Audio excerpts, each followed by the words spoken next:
My name is Phrang.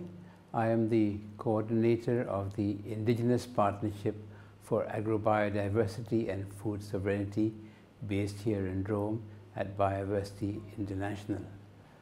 We have observed through our work with indigenous communities that they have a very unique knowledge and wisdom on how to use for their safeguards and for the importance of their livelihoods, the combination of their farmlands, their forests, their pastures, and the people and the animals around them.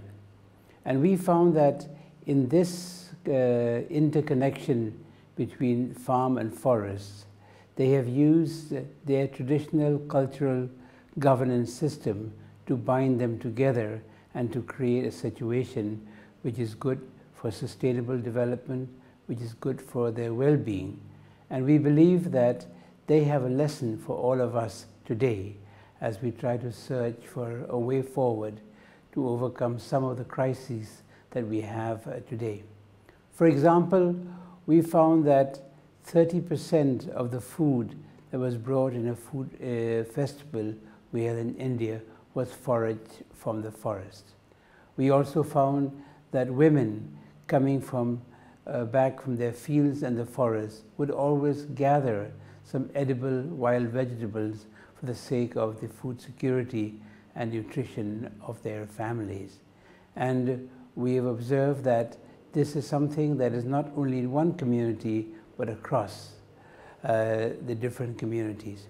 They differ in terms of their approaches, but their basic aspect of connecting land and forests is very, very important. And in addition, what we heard yesterday at the side event was that pasture lands also were as important as forests in terms of the livelihood and well-being of the people.